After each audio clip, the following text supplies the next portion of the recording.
Hello and welcome to the This Is Marketing Podcast course. My name's Ross Marone, and today I'm going to be going over Google Analytics. Now, if you're not familiar with Google Analytics, do not be scared to dive headfirst into it. Google Analytics is a free service. There is a paid version, but when you're looking at the information and data that you can collect from the free service, I don't really see a reason to go paid. So if you're not familiar with it, this is going to be kind of a second step into the course. I'm not going to show you exactly how to install it, but what I will tell you is that it is extremely easy to install. If you have a WordPress site, a Drupal site, any kind of content management system, for the most part, should have some kind of plugin or integration for Google Analytics. Now, if you're running an e-commerce store, something like Shopify or WooCommerce, you're going to also have the opportunity to put analytics on there and start tracking information about your customers and your website visitors.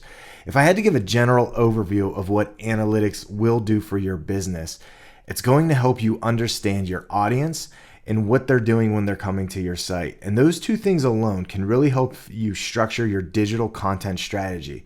Now, on my course that I'm offering here for $99, from the This Is Marketing Podcast, we're going to do a deep dive into 5 different sections where we're looking at things like your content strategy, your customer personas, figuring out who those customers are and what they want, how to develop a multi-channel funnel and strategy for your course, and also looking at just developing that framework behind the digital marketing strategy that you should be developing. So if you're interested after viewing this course, there's going to be a link down below to actually sign up for the course. There's 5 videos that you'll be able to go through. They're going to be very similar to this, me talking to you, me showing you things here on the computer, and having you understand exactly how you can be building your digital marketing strategy in a way that's actually useful for you and for your customers. And you don't have to have a business necessarily where you're selling something.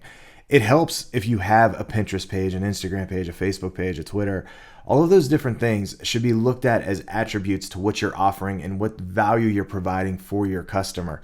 What we're really diving into here is even if you have a personal brand, if you just want to get something going off the ground, similar to what I'm doing here, it's extremely easy for you to do, and you can utilize the data within things like Google Analytics or those social media platforms to actually help develop your content strategy and how you reach customers, how they engage with you, and you build that trust relationship, which ultimately leads to sales of your product or service. So let's dive into the analytics part of this. If you get into analytics, if you're familiar with the platform, you should be pretty familiar with what you're seeing. But if you're a first-time user, once you install and sign up for an analytics account using Google, you will come in and see this page. Now, before you see any information or data that lives on this page, you have to actually have your code installed on the site. From the day that you install the code on the site, moving forward, that's when you're collecting data. You can't go before you had the code installed on the site to see any kind of data. It doesn't work that way. It has to be there tracking users as they come after the fact. So the website I'm using here is called Catullo Prime Meats. Now, Danny Catullo, the owner of this butcher shop, has been a friend of mine for years, and I've been working with him. I've helped him build his online business, his e-commerce business, which has seen very, very good growth there over the last 10 years. And so much so that he's actually gone on and started another perishable shipping company just because he identified a problem as a business when it comes to shipping perishables. Catullo Prime Meats still exists. It's still his family butcher shop, and he still runs it. And he still does quite a bit of sales online, as you're going to see from some of the data that we're using here. Once you're in analytics, this is what your dashboard looks like. This is the analytics dashboard overview. And if you look here on the left, you're going to see there's 4 main categories that we're going to pay attention to through this course that we're looking at. So real time is going to show you right now what users are on your website. And you can actually see here on the right, this little blue ticker is moving. It's showing that we have 1 active user on the website right now. So if you have a website that's either busy or not busy, or you have a blog, whatever it is, you'll be able to actually track users here. And why that's important is because if you're running some kind of sales promotion, or let's say you do some media where you go on TV, because if you're not promoting your business in every way possible, and this includes reaching out to local media, trying to get on air with them, you can actually watch users while you're doing something like that show up at your site in real time. Danny and I actually went on TV before for his butcher shop, and I pulled up the analytics while we were on. We were on at 5 in the morning, and it was amazing how many people were watching the news that early in the morning, visiting the website. We've seen a lot of them turn into actual sales of products that we were discussing on air. So it's amazing for us to be able to make that connection and watch it in real time using analytics, a free service for your business. So real time is going to show you information about that. We're going to do a little dive into there.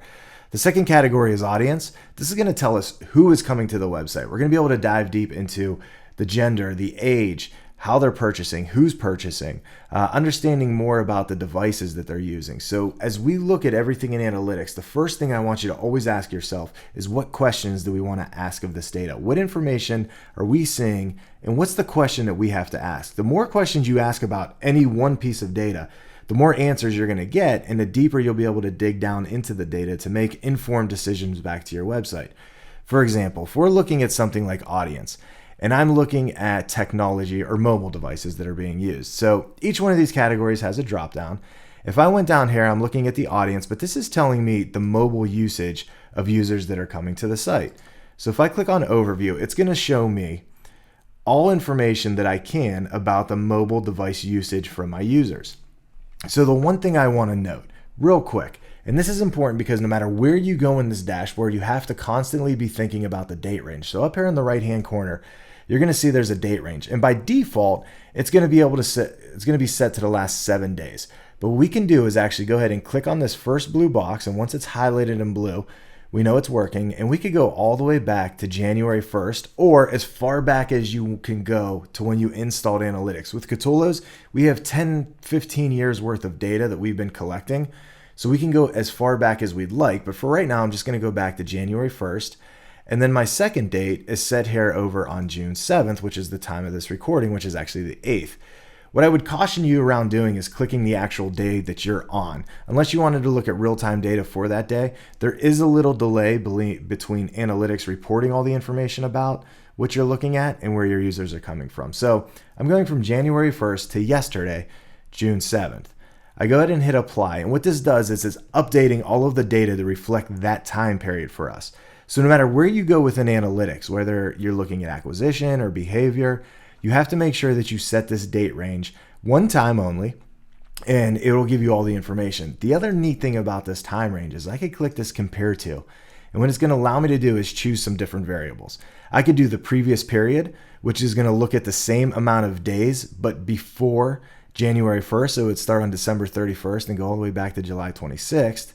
I could also have it compared to the previous year. So it's going to look at the same time period, but from a year ago.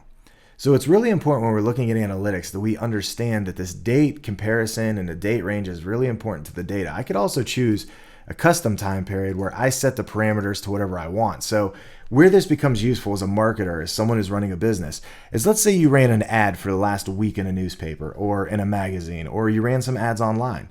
You can look at that week's data compared to either the previous week or the week that you're in and see if you see any kind of differences between the amount of traffic you have coming to the site, if people are visiting whatever page you were promoting. That's where information like this and the comparison with the dates really comes into play. For our purposes right now, I just want to show a little bit of a date range. It's almost a half a year's worth of data. So I'm going to go ahead and hit apply. And again, nothing's going to change here. It already did. But as you can see, what I'm looking at here is the difference between the mobile desktop, the mobile usage, the desktop usage, and the tablet usage. So general information here, a question I might ask right now. Okay, well, what is mobile usage? Mobile usage is going to be anyone that comes to your website on a cellular device. Their operating system, the browser they're using, we can actually dig deep into each one of those things. And back in the day, I'm a web designer by trade. So back in the day, we used to really focus on the type of browsers people are using. And then mobile traffic started to overtake that. And if you haven't seen that explosion on your own site since then, you should know that the majority of the traffic coming to your site is going to be mobile. That's just an industry standard now. Everyone is very comfortable. So when I'm looking at data like this, I can see that 63% of our traffic over the last 6 months has come from mobile devices. So that means it's telling me as a business owner that I would have to make sure that my website is optimized for mobile traffic. If you're not, you have the potential to lose customers because they get to your site, they can't scroll, they can't see anything. So if I were designing the site or I was working with a third party, a web development company, I would want to make sure that they understand that I want a website that's mobile optimized. We call that responsive design in the trade. So the second metric here is desktop. So these are people that are actually visiting the website on a computer. And then third, there's a tablet category. So those 3 devices are the main devices that make up the visitors, and it's going to be the only devices that you see coming in. But what's important to look at now is we have all of these different columns here with data. And what this data is showing us is the 3 next categories we're going to be talking about, which is acquisition, behavior, and conversions. Now, acquisition is where have users come from? What websites did they come from? What kind of user are they? Behavior tells us a little bit about what they did on the site, and here they're just showing 3 metrics for each of those. And then conversions count as when somebody actually made a conversion. So as the person running the analytics, we can set up conversions. If you're a blogger, a conversion for you might be time on a page. If you write blogs that read 5 minutes, you might set up a conversion that says, you know what, I want to know all users that read this page for 4 minutes and beyond, and count those as conversions. That way, you know your users are coming to your page and doing what that page is meant for. So you're developing a time frame of when they're going to be there. For us in sales, when it's e-commerce related, we want to definitely make sure that we know people that are actually purchasing for us. But we could have multiple conversions. So one of those conversions also might be, we want them to go to a recipe page, click the recipe page, and then come over to the product page. And we're going to count that as a softer conversion, but that's the funnel that we've built. So the information that we're looking at here is actually going to help develop these things for us, and it's going to help us keep track of how successful or not successful, what it is we're doing with our digital strategy and how it's working. So each one of these columns, I'm going to go through them very quickly. Users is telling you how many users you had come to your site over that time period. Of those, how many of them were new users? And then how many sessions did they have? So of the 41,000 users that we had on the site, 40,000 of them were new, and they had 58,000 sessions, which means that they came that many times. Then we go into behavior. So what are they doing on the site? This isn't telling us what pages they're looking at, but it's giving us this bounce rate number. And bounce rate is extremely important for a website, because when someone lands on a page, as long as they go to one other page, that factors into the bounce rate. So it's looking at the users that came in, how many pages they looked through, and whether or not they left. If you have a high bounce rate, 100%, that means that 100% of your users came to your site and left without going to any other pages. Now, if they're on a page where they can submit a conversion and you don't need them to go to another page, that number doesn't really matter. But if you're landing them on a page that has information and you're trying to get them to go to another page and possibly convert, you want to make sure that bounce rate is lower. And we can see here that Danny's bounce rate is 59%. 59% is actually a tremendously good bounce rate. You would obviously want it to be as low as you can. But when we're looking at something like an e-commerce site where we know not every visitor is going to convert. And with Danny's site, he has a lot of recipes. So people are finding this organically to look up a product that they may have already purchased from somewhere else, but we're getting them with the recipe traffic. So his bounce rate being around 60% for us is okay. If you were in the 80s or 90s, that's pretty typical of where you might see bounce rates, depending on what your conversion is. But you always want to make sure you're working towards lowering that. So as you set up digital marketing strategies, maybe you're running a social media campaign where you're promoting a blog that you did. And from watching the traffic on that social media campaign, you can see it actually come over to your website and see what they did. If you have a high bounce rate from that, you might want to check back and see what you said on the social media post to make sure that you're actually guaranteeing that the people, when they come to the site, they're seeing what they expected to. That's kind of the bottom line for me of what a bounce rate says. Someone clicked on something that they thought was one thing. They came over to our site, which was not what they thought it was, so they left, therefore giving us a high bounce rate. We know that by looking at this data, that people are finding at least what they're looking for, and 40% is a good number to have in my book. Pages per session shows us how many of those users came on the site and how many pages they typically go through, which for 4.5, that's a great page view to have, especially when we consider the funnel here on Cthulhu Prime Meets is usually a person landing on a product page or looking on a blog post and maybe doing a little bit of exploring, but we know that our checkout process is only 3 pages. So someone might land on a product page, read about it, see what they like, add it to the cart, and then go through the checkout process and be out of there before 5 pages even hits. The average session duration, this is also mentioned, like I said, you might set a conversion that says, I know I have blogs that read at 4 or 5 minutes, so having a higher session duration for your average users gives you a little bit of idea. So, but I would tell you that people use the internet differently. Some people read very fast, some people skim articles, some people skim recipes. They get on your page, they kind of glance around and look and see if they can find what they're looking for, and then they leave. The other metrics here, because we are an e-commerce store, shows us transactions that we had, the revenue that's been made, and the rate that we've had. And I can actually go down here and break down each of these by the different device. So at the end of the day, we have the same information on every page that we go visit as we go through this. You're going to see these same metrics. And it's better to understand how those work. But if we go back to this and say, okay, well, we were only looking at devices because we wanted to see how they performed.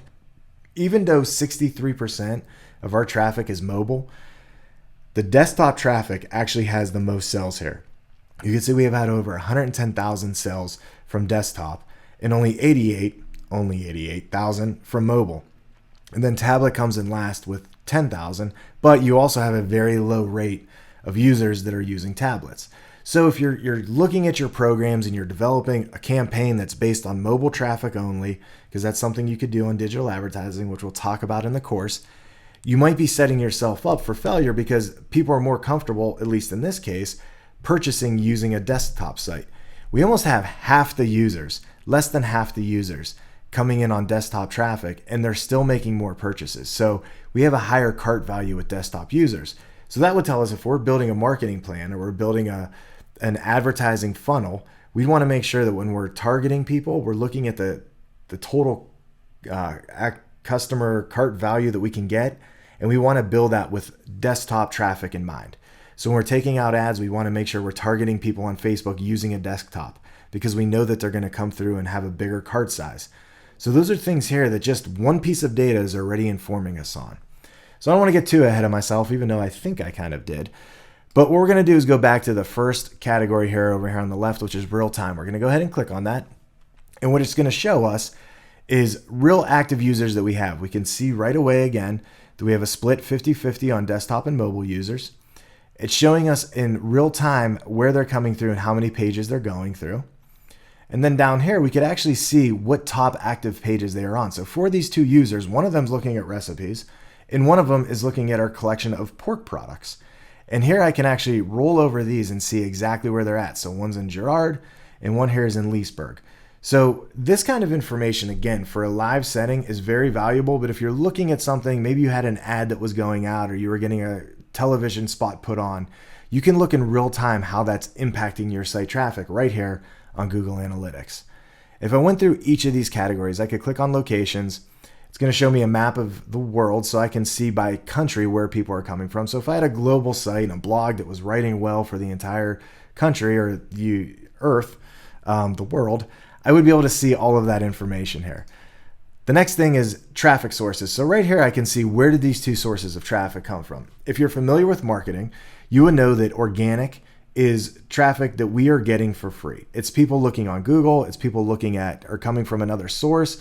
So here we see that there's two search engines that have provided us the traffic. One's DuckDuckGo and one is Google. Both of those sources cost us no money, but that's where the traffic for those two active users that we have came from. The next category here, again, is content we're looking into. So if I had a page where I was getting hundreds of active visitors, I could look right now and see where things are at. What that also kind of informs me, if I put on my marketing hat, it might show me top pages that seem to be where people are going any given day or any given moment. And maybe that's where I want to put something like an email subscription pop-up. So if I know that page A isn't my home page and I get a lot of people that go there, I might put code on there to actually have an email subscription pop up because I know that that's a high trafficked page. There's other ways for us to see high traffic pages and we're going to get into that. But when it comes to the real-time information here, this is just giving you a brief overview. So the other two things here are going to be events and conversion. So if there was an event that's going to take place, like somebody adding something to a cart or a conversion where somebody's actually making a purchase, this would be shown here. And we have one goal set here for a purchase. And we can see that of those two active users, right now, neither of them is in that funnel. Next, we're going to go on the audience. And this is the big one. And we're going to talk about this in the course a lot more. It's about building your audience and understanding who your audience is. Once you get your analytics installed, you cannot expect in day one to have all the information about your audience, especially if you're a brand new site. But if you're starting to build over time and you have 2, 3, 4 months worth of data, this area is going to get filled in very nicely for you. And what it's going to start to tell you is more information about the type of users that you have coming to your site. So I just clicked on overview here. And again, it's showing us during it reset itself here to the time period. I'm going to go ahead and set this to the 1st through the 7th. You can see here it's showing us how many users again that we've had, how many sessions, the number of sessions per user, the page views, the pages per session, the view duration, and our bounce rate. This is information we went over. Now, if I go down here, I'm going to skip some of these categories because you have to have, sometimes in analytics, you have to have other things set up like lifetime value or cohort analysis. These are things that I do not have set up for Cthulhu Prime Eats. So I'm actually going to just go ahead and skip over those. I'm going to go down into demographics because this is where we start to get the idea of what type of users we have. Here it's showing me two main categories, age and gender. Here I can see of all the users that we've had, and this is taking a certain percentage because not all users are actually being counted by Google Analytics and identified. What you have to understand is that a lot of this information is coming from different partner sites that Analytics has. That way we understand more about that type of user. When you visit a site from your computer, based on history that you've had on your IP address, which is a number assigned to your computer, it's identifying the type of user you are. This gets confusing in analytics, and as I teach a different course, a lot of the questions that come up are, well, what if I'm at a family computer and I have anyone that's 3 years old to 65 years old using it? That's a very confusing IP address for any search engine.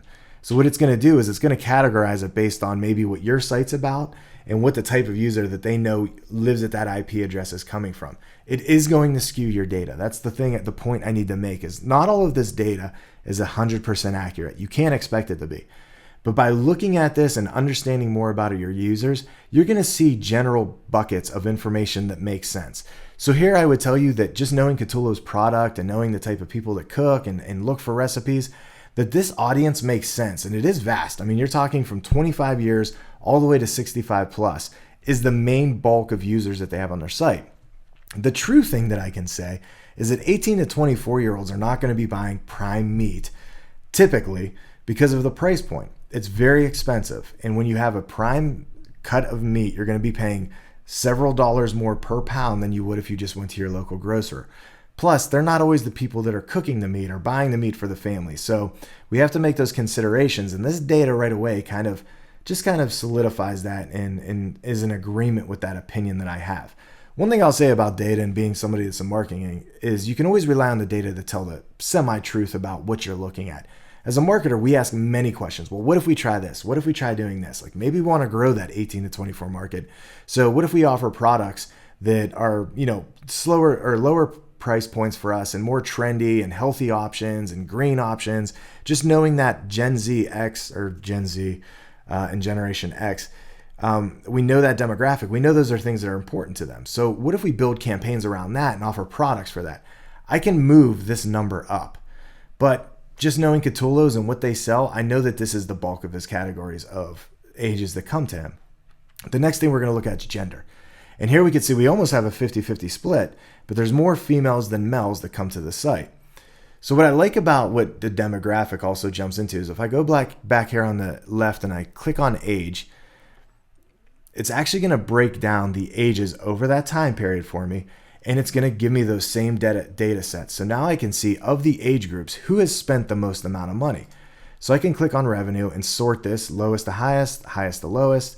And you see here, I only have 6 categories of age groups, but 18 to 24 has spent the least. And then 55 to 64 has spent the most. But if I'm really looking at the data, I'm probably going to group these 3 together, maybe even this 4th one here.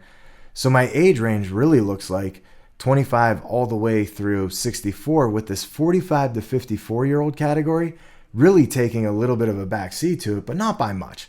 So I would also just say, in general, this is a good grouping minus the 18 to 24s.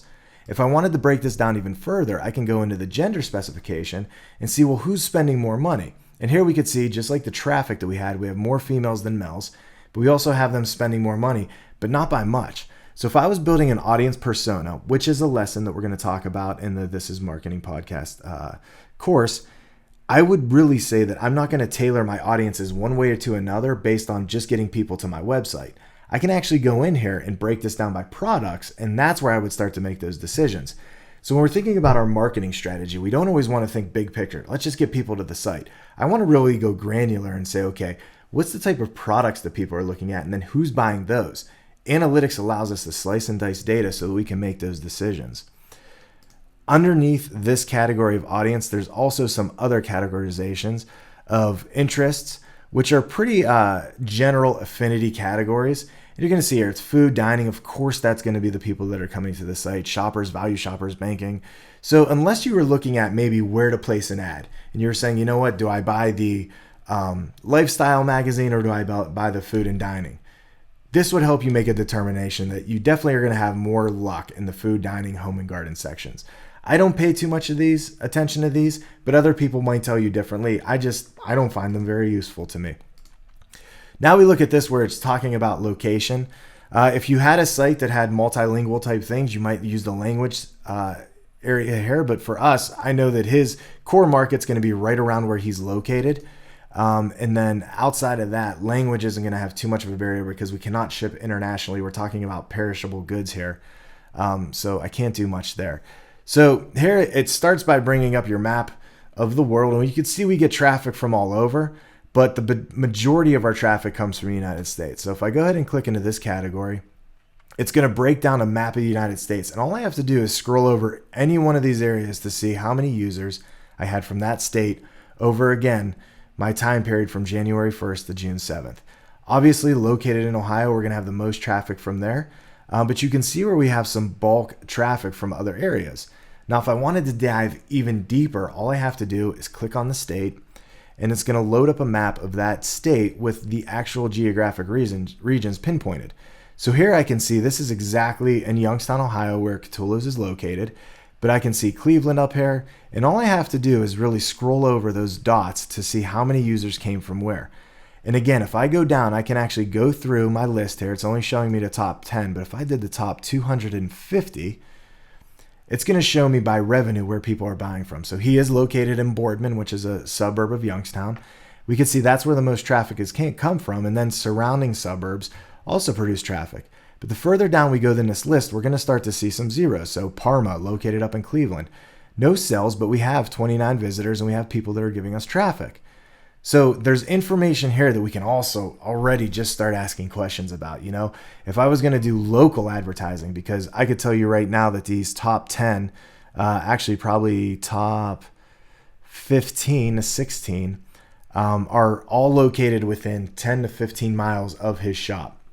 So knowing that there's revenue being generated from there, if I was building a marketing strategy and I was looking at things like TV or print, the traditional marketing paths, I would know right now where I can place advertisements that would help me actually get growth. So I know that Canfield is located almost a city over from where Catullo's is at, but if I wanted to, I could place marketing out there. I could get a billboard. I could place TV.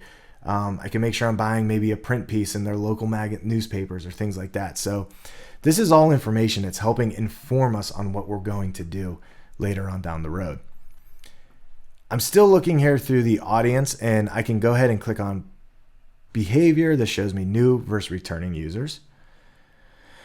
And again, this would be just useful to see, like if I was doing a category where I'm doing a marketing plan or program and I wanted to see if I was able to get new visitors or try to get people to return, especially if I was doing email campaigns. I would think returning visitors is important for that.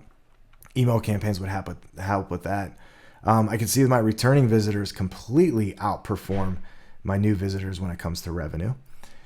I can go ahead and jump deeper into technology if I wanted to. This is very relevant and useful for your web designers or for your team that's putting together your actual website to understand what kind of browsers and making sure that everything loads correctly and looks correctly.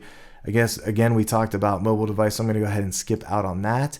And I'm actually going to go ahead and get out of this audience category altogether because now we have just a better understanding of who the users are that come to our site, the ages, who's spending money. It gave us some low-hanging fruit to be able to ask questions further. The next thing I'm going to look at is acquisition. So acquisition is telling me overall where people come from. We could see that the majority of our traffic here comes from organic search. The second category is direct, so it's people that are going straight to CatulloPrimeMeats.com. Our third source of traffic is social media. Fourth is referral. So there's going to be anyone that has a link to us. It could be a news site. It could be a blog post. It could be any kind of affiliate site that maybe we're not even paying for that's just generating traffic. If we had strong email campaigns, email would be another category. And then other, which is just going to kind of be anything that's left over that doesn't fit into one of those other categories. The nice thing about this is I could go ahead and click in each one of these and see more information. So I've clicked into organic, and it's going to show me what keywords were being selected or searched and how much of that traffic came here. So you're going to see not provided and not set a lot in here. And the reason is because Google no longer tracks users that are logged into their service to do searches. So if I have a Gmail account, I'm always logged in when I go to any one of Google's services. If I do a search, it counts it as not provided when it's coming to the keyword or my source of traffic. They used to show that, but now they don't. So when I'm looking at this, it's just showing me keywords, and I can actually go through. There's over 459 different keywords during this time. I could really dive deep into each one of them. And this keyword information is really helpful and useful for me if I'm building blogs or I'm building web pages or I'm writing ads. It helps me look and say, okay, what keywords are people using to come to our site? And of the ones that have produced revenue, what can I look at in that to help me understand, I need to build a blog that's more about this keyword because that led to some revenue. And hey, maybe I want to target this audience that's located here because I now know, based on just a little bit of analytics that we looked at, all of the answers to those things. So if I'm looking at channels, I can go back here to my overview, and I'm actually going to click into the social because I think there's some important things here that we can look in social. And what social shows me right here is of all of the different areas where we have social media placed, how much traffic are we getting and is there any revenue coming in? Well, we could see right here something interesting. The majority of our traffic comes from Pinterest. And they come and they spend time on the site, but they don't convert. There's no revenue that's been generated. From Facebook, we've had a decent amount, 36% compared to 52% of users come. They spend more time and they convert. Twitter's in there, Yelp's in there, Instagram. These kind of fall off. And I can tell you just by management that Pinterest is kind of a service where Danny and Cthulhu Primates has posted stuff, but there's not a lot of things coming over. And if we look at things like bounce rate, it has a high bounce rate, whereas Facebook doesn't. So these metrics start to tell us a story, but it also shows me an opportunity. We have the traffic from Pinterest. Why are we losing it? So if we are able to kind of dig deeper into the Pinterest traffic, we would have a better understanding and seeing why are they not coming here? So that's a question I would write down. Why isn't Pinterest traffic converting over? So by asking that question, I now can dig deeper into something like that further on down the road and come up with some answers. So there's just a little bit of information there. Now, I can also tell you that Danny does no paid advertising. So all of his traffic that you're seeing here is organic based, and that's terrific because he's making great deals of money doing that. But if he did have a campaign going, Google Ads actually integrates in with this. And if you had any campaigns running during this time, it would show you the exact campaign you're running, and there would be all kind of information here that would be provided about the campaign. So if you've ever used Google Ads, you know that there's a ton of information. The nice thing about analytics is it connects all that together on your site. So good information there. That's a little bit about the acquisition. Like I said, there's a lot for you to dive into, but it's really dependent on your website. And I would tell you, once you get everything running, you collect data for a little bit, really go in here and just do deep dives on each one of these categories and start to look at these things. Don't forget to look at the different columns here that you have and remind yourself to ask questions. So we're getting into our last two categories here, behavior and conversion. So if I look at behavior, I'm going to go ahead and take an overview look here.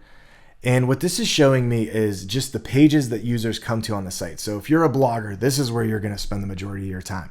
Which blog posts have I written? What users have come on? What are they reading? What are they going through? It's surprising to us, and I say us because when I talked to Danny about it, how much this beef tenderloin article does and how well it does. So if I was actually to go in here and click on this, I can see a lot of information about this blog, and I can see two big pinpoints here on my data that tell me information about the visitors that we've had over time. And I could look here and say, okay, April 12th, I know that was right before Easter. And then over here on May 10th, you're getting in right around Mother's Day timeline. So those are just the two holidays in this first half of the year. But if I actually reset this and I went back and chose a later date, I'm going to show you here. I'm going to go back to November of last year through yesterday, and you're going to see two much bigger spikes. So those were the two spikes we were looking at. Look at those two spikes compared to Christmas here. So you can see here there's a lot more people that came and looked at this blog recipe site from going into this November all the way through now. So if you're a blogger or you're someone that has pages where you're putting content out and it's relevant to a calendar, this data here and this information is going to give you a lot to go through. So if we're looking at our all pages again, what this starts to tell you, and especially from a historical web designer perspective, is that it allows us to look at pages and understand what pages are actually doing well and then the information about them. So I could see that the recipe page here is great, but it has a high bounce rate. And if we went and actually looked at that recipe page, you would be able to note that there's not links that lead to actually leading someone towards a conversion path. We don't have links for them to go buy a beef tenderloin. And that's a missed opportunity when it comes to content. So things like this should help us inform ourselves about what content we should make more of or what content needs cleaned up. So because we get a lot of traffic on this page, that's great. But because our bounce rate's so high, we're not converting over. And you can see that it has no value to it when it comes to our goals and strategies that we're building. So there's a lot more for us to actually dive deep into here when we're looking at something like site content. You can actually go through each one of your pages here, and there's over 11,000 combinations of pages we could dive into here. And these might be past pages. If you had a page that you deleted, it's still going to show up here as long as you're selecting the timeline when it was created or when it existed. But if I go in here, I can actually see a lot of these are going to be from different blogs, collections of pages. So a collection of all natural chicken. We see how many people are there and then what the page value becomes.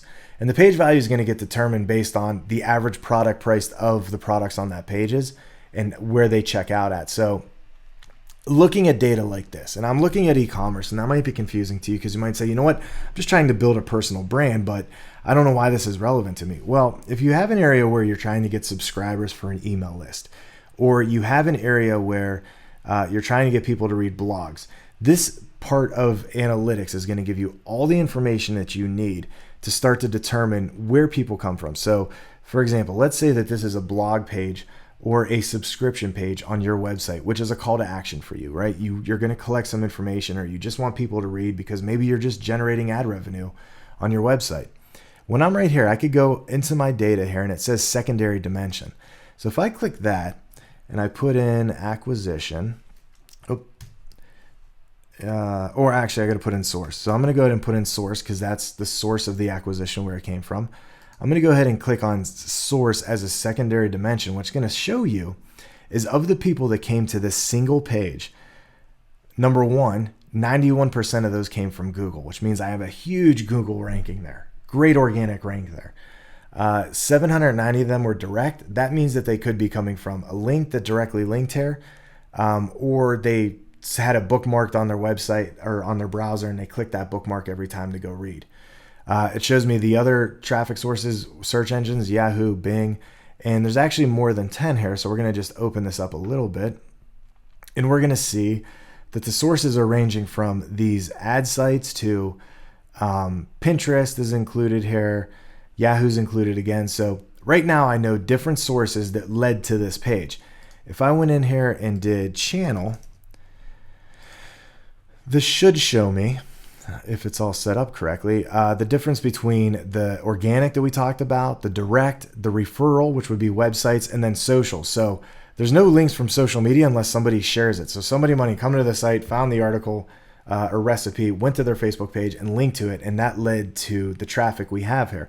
But what again it's telling me, and what it would tell you for your personal brand or your conversion page, is where you should be setting things up or where you should be focusing your efforts based on this. So because I know the organic search is leading the way for traffic, I would want to make sure that any other recipes that I do kind of follow the recipe, pun intended, of that blog post about the tenderloin. So if I was writing something about brisket or pork loins or whatever, I would make sure that I'm including all of the same kind of categories and things on that website so that organically Google would pick me up, because Google's sending a ton of traffic and our analytics is going to tell us that. So because we know that Google's coming back and looking for new stuff to keep putting indexed in with recipes.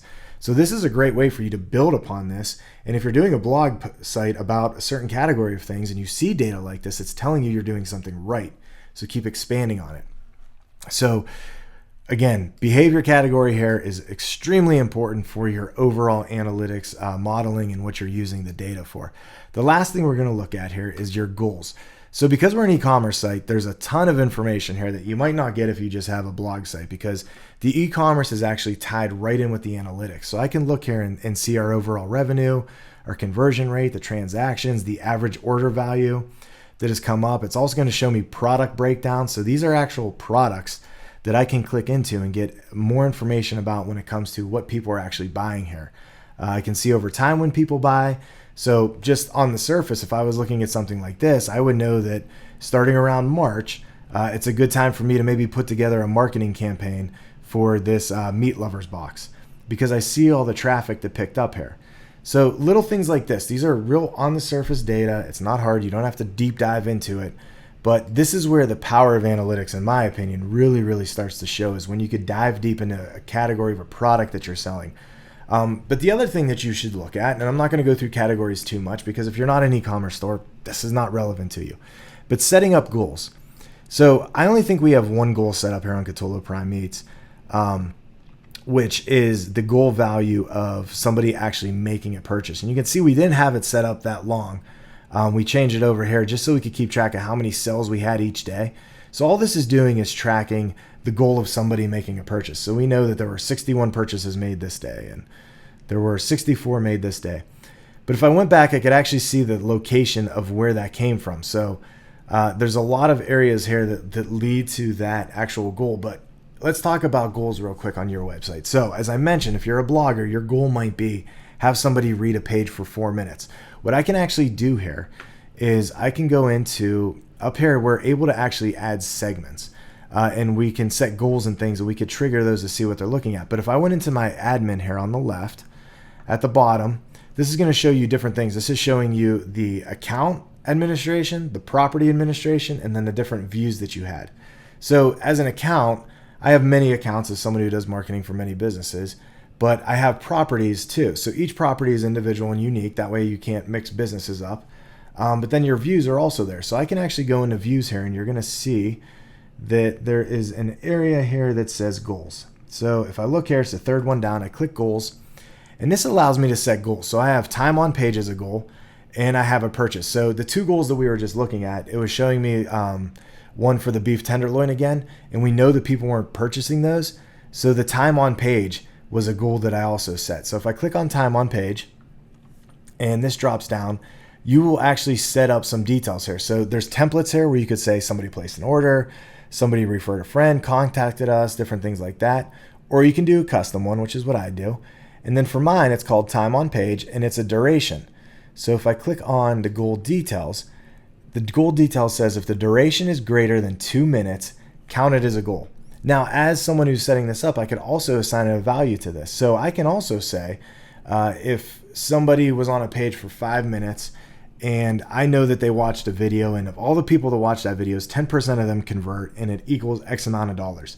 I can actually set that as a value because I've done a little math, which I'm not going to do here now, but I've done a little math to actually give a value to that 5-minute view. So here, I might set it to 10 minutes or 6 minutes, depending on the different goals that I have. That also gives you some content strategy. Know that when you're writing, you're going to write 4 6-minute articles. That way we can keep track of how many people actually read the article for that much. So once you have a goal set here, you just hit save, and I'm not going to hit save because I don't want to change anything. But when you go back and actually look at the analytics part, and I go to my goals, I can see that I've had 3,260 goal completions since this kind of started, which was May 6th. And now I know that the Throwback Thursday sale has a goal on it. The How to Cook Beef Tenderloin, people are staying there for at least 2 minutes, and that's counting as one of my goals. I can see my goal URLs, and these are just showing again the list we were just looking at. The reverse goal path is going to show me in reverse what kind of goal it was, which I'm only going to get the cart ones here and also the timing ones, but it's showing me where those steps came from. So the goal location was, hey, they were on this page. The previous step was here. Was this an entrance or not? Was it a link that they followed? So there's, again, different ways for you to slice and dice data and really look at it. And by setting goals, you're really setting up metrics. So just to give you some ideas of what you can do. If you have people that you want to get as subscribers, having them go to a thank you page after they put in their email address and hit submit, it can redirect to a thank you page, and you could put a goal value on that thank you page. And then there you know how many people subscribed each and every day. You can also check your email list, but this is an easy way within analytics to say there's no other way that they can get to that thank you page unless they subscribed. So they have to go through that setting to get there. So that counts as a goal. We might set the goal as time on page as another goal. So the nice thing about analytics is you can have as many goals as you can possibly conceive, but you want to make sure you have points for them. I want to know how many people subscribe for my email list because I could always go to that thank you page and say, okay, Here's the thank you page. Now tell me information about anyone that came to that. And the way we do that is by building segments. So this is the last part I want to cover is segments, because segmentation is so important. So if we went back to just our general overview on the audience, and you don't have to start here, but what I wanted to do is right now, this up top here says add segment. Next to it, it's showing us data for 100% of the users that Google has tracked. If I click on add segment, there's going to be different things that I can choose here. Like I can choose just anyone that is 18 to 24 and 65 plus as an age demographic. So if I select that and hit apply, what it's going to do is it's going to show me only people that match that criteria. And now it's still showing me both. So everything in blue is all users. And then everything in orange here is only that 18 to 24 and 65 plus market. And you can see here just different data sets. So I can see that, versus the all users, 41,000, of that segment that I built, 3,460 were this. This gets even better because I could go ahead and remove this segment. It doesn't delete it. It just takes it off of being part of the segment. And now I'm only looking at traffic that matches the criteria of 18 to 24 year olds or 65 plus. And now if I go anywhere in this dashboard, if I go back to geographic location and I click here, it's only going to show me, again, the segment of users that we had. So all of our numbers are now decreased because we've segmented out things. We can see we're missing states. If we go into Ohio, the data is going to look vastly different than it did at the beginning of this lesson where I was showing you things. You can see we're missing a ton of traffic here. But by creating segments of users, so as we're building audience personas, which is something that we cover in the course, we can build an audience persona and come back and say, you know what? I want to look at the data just from that 18 to 24 market. So if I went in here and I actually edited this, I'm going to say, okay, 18 to 24, I'm going to take 65 plus off. Gender doesn't matter, so we're not going to click either of them. You can see here that we can build a segment based on location. If I wanted to just see people that were in Ohio, I can do that here. Or a certain city, I can do that here. If I wanted to see people that were only using a certain operating system or mobile device, or somebody that was on a session that was 2 minutes or more, I can set all of this segments. Segmentation is so powerful for the lesson. So I'm going to go ahead and just do 18 to 24. I'm actually going to delete the 65 plus out and hit save. And so now my segment is only 18 to 64. And here it was showing me that it's going to be 1.89% of the users. So now I'm only seeing 194 users. But what I know about those users is they were 18 to 24. So I want to ask that question. Of the 18 to 24 year olds that visited during this time period, what did it look like when they came in and bought products or looked at products? So I'm going to go on site content and see what exact places on the website were they looking for. No surprise, it was still the beef tenderloin being number one because that page is just such a high value for us. But they were also looking at gift boxes. They were looking at sales, prime steaks, clubs. So I'm already getting a little picture painted here of those type of users because they're looking at gift boxes, they looked at the clubs, they're looking at gourmet or prime type things. And that's telling me that if I was going to build a marketing strategy, I might really think about marketing towards those kind of categories or those programs. So maybe I do a gift box deal where I'm decreasing the cost on my gift box because I know 18 to 24 year olds don't have expendable income. But maybe that gift box I'm going to sell is going into Father's Day. And I'm going to target an ad at 18 to 24 year olds that says, hey, buy the best gift for dad, send it right to his house. And we've discounted the price by 25%. Before you know it, what we've done is we've used the data here to see what they're looking at, when they're looking at it, and start to build off of that. I'm also going to say, and this is just me being the marketer that I am, and take a guess that of the mobile devices, they have a high percentage of mobile device. I would be shocked right now if desktop came in high. 61% to 36%. That's still surprising, but this is a surprising number. The people from that age demographic, they spent more money using desktops again, so the trend continues. The data here is showing us so much. And I've only been doing this little lesson here for 45 minutes-ish, maybe. And what we're learning is so much about our users. And so you see the power of analytics just with this very quick overview of how it works. There's so much here that you can spend hours and hours digging into. You could dig into your products, your pages. You can build segments. You wanted to build a segment to see only people that made purchases, you can do that. If you wanted to see only the people that were using mobile devices, you can do that. And that actually might inform you to say, you know what? The reason they're not making purchases on mobile devices is because of this. It's clunky. When you get in here, it's hard to kind of follow the path. So by looking at something like that, we could actually go in and make better web design decisions around that. Again, this would inform our advertising, our digital marketing strategy, our social media strategy, targeting audience for each of those. That's what analytics tells us. And don't forget, this is a free service. So if you like what you saw here, I'm Ross Marone, and this is the This Is Marketing Podcast courses. There's a link down below to actually sign up for the next iteration of this course, which includes 5 lessons that are just like this on certain categories. You can see those if you click below. I want to thank you for watching this. And if you have any comments or questions, you could go to my website. You could find my email address there, or you could even comment down below here and I'll answer them for you. But I want to thank you for watching, and we'll see you next time. I hope you enjoyed this, and I hope you join our course so that you can take your business, your personal brand, and take it all up to the next level so that you're maximizing the people that you're reaching and you're getting your product or service out there. Thanks for watching.